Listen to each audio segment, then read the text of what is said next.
I quite simply thought that we were pairing each other up on the channel in relationships. I called George.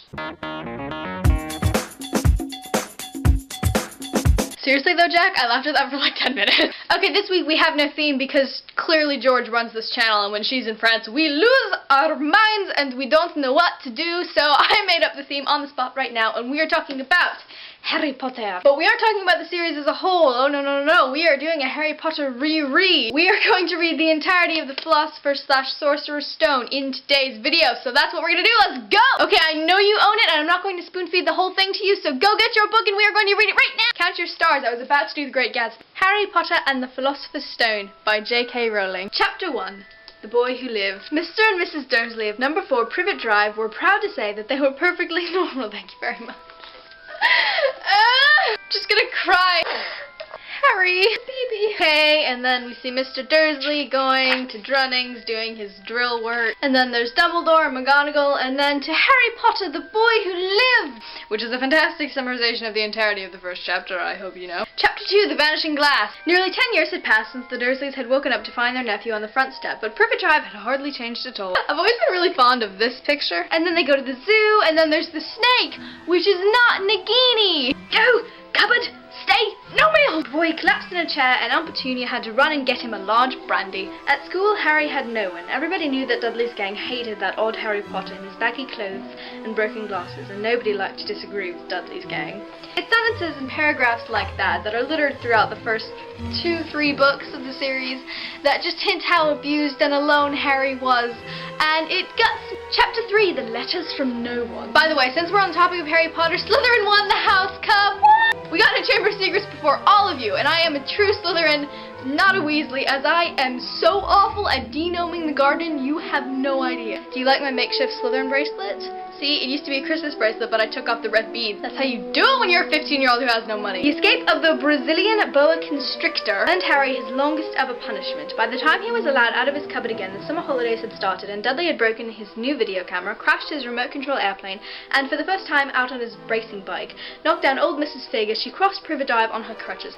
See, we all knew somebody like Dudley when we were younger, which is probably why we all hated him so much. Then you grow up and you get to the 7th book and you reread it like 30 billion times and you realize that Dudley was just as abused and he was just and there's a fight about letters, and then Uncle Vernon loses his mind, and then they go to a little hut on the rock. That scene in Pottermore is gorgeous. Like, that scene aesthetically is by far one of my favorites on Pottermore. It's gorgeous. By the way, who in Chamber of Secrets was able to pick out the order of the letters based on the breakfast items without having to look in the book? They all laughed at me when I read Chamber of Secrets 50 times, and now look at me. Look how far I've gotten because of it. Chapter 4, The Keeper of the Keys. Boom! They knocked again. Dudley jerked awake. Dudley, where's the cannon? He asked stupidly. And then there's a minor debacle with the Dursleys and Hagrid, which I thought was hilarious when I was little. And then the line, the most famous line in literature in recent years. I'll go boil your heads, both of you, said Hagrid.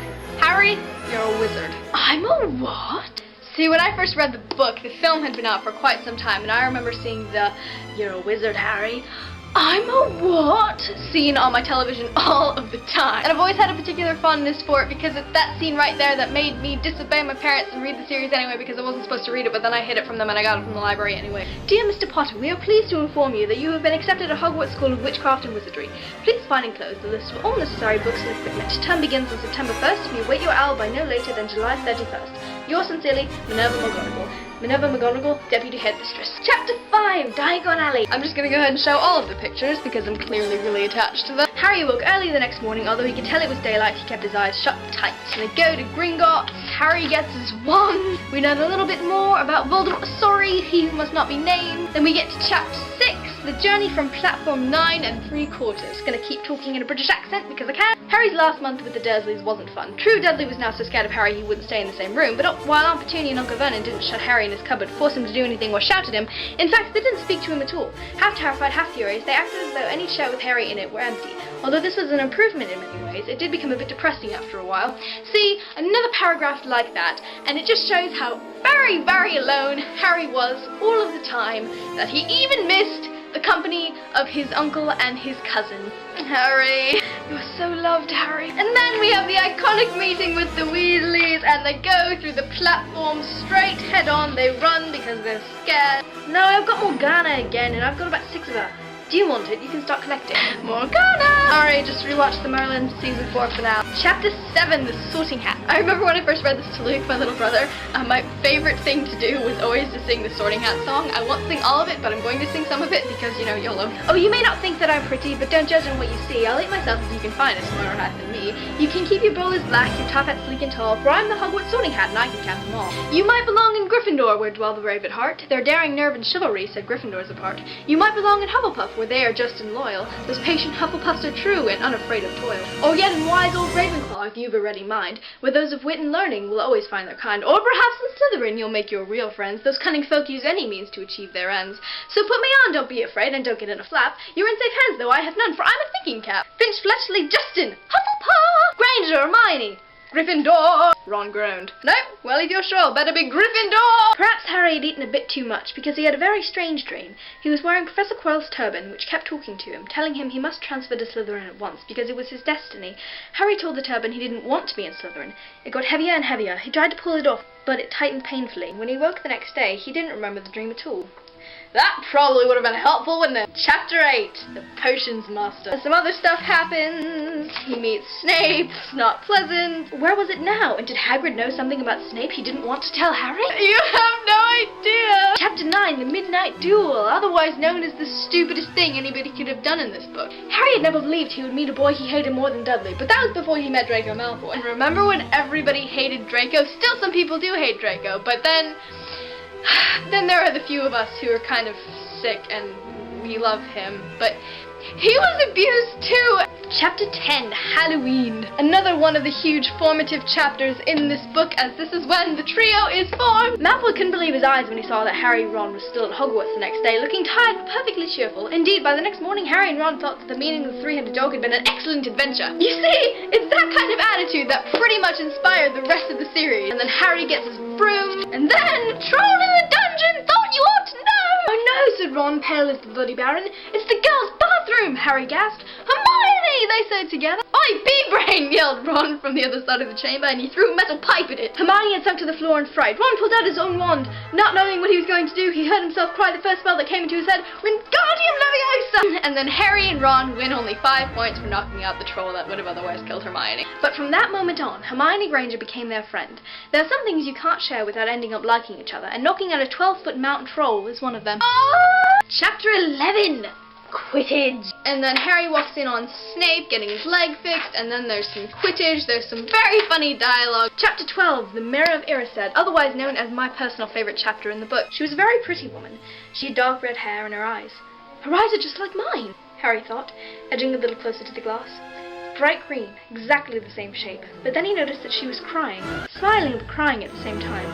The tall, thin, black-haired man standing next to her put his arm around her. He wore glasses and his hair was very untidy. It stuck up at the back, just as Harry's did. Mum, he whispered. Dad? Just go on without me! What do you see when you look in the mirror? I see myself holding a pair of thick woolen socks. One can never have enough socks, said Dumbledore. Another Christmas has come and gone, and I didn't get a single pair. People will insist on giving me books. Dumbledore! Chapter 13, Nicholas Flamel. Don't play, said Hermione at once. Say you will, said Ron. Pretend to break your leg, Hermione suggested. Really break your leg. Nicholas Flamel, she whispered dramatically, is the only known maker of the Philosopher's Stone. The what? Oh, honestly, don't you two read? Chapter 14, Norbert the Norwegian Ridgeback. Isn't he beautiful? Chapter 15, The Forbidden Forest, otherwise known as my second favorite chapter in the book. Things could not have been worse. They lose all of the points for Gryffindor. They have to go serve detention. Malfoy is a brat. Chapter 16, Through the Trapdoor. In years to come, Harry would never quite remember how he managed to get through his exams when he half expected Voldemort to come bursting through the door at any moment. Really? How did Harry even do school when he was constantly worried about Voldemort is my question. God bless Hermione, man. If she hadn't been there, Harry would have flunked out of school, and then it would have been really easy for Voldemort to kill him. What have you done to him, Harry whispered. It's the full body bind, said Hermione miserably. Oh, Neville, I'm so sorry. I always really like that part in the film where Hermione goes, sorry, and then Harry, sorry, and then Ron, It's for your own good, you know. And then they do some tactics, and then Ron will be the knight. Me, said Hermione. Books and cleverness. There are more important things, friendship and bravery. Oh, Harry, be careful! Chapter 17, The Man with Two Faces. It was Quirrell. You, gasped Harry! And then we kind of see Voldemort for the first time, and Harry burns Quirrell with love. Oh, I will, said Harry, and they were surprised at the grin that was spreading over his face. They don't know we're not allowed to use magic now. I'm going to have a lot of fun with Dudley this summer.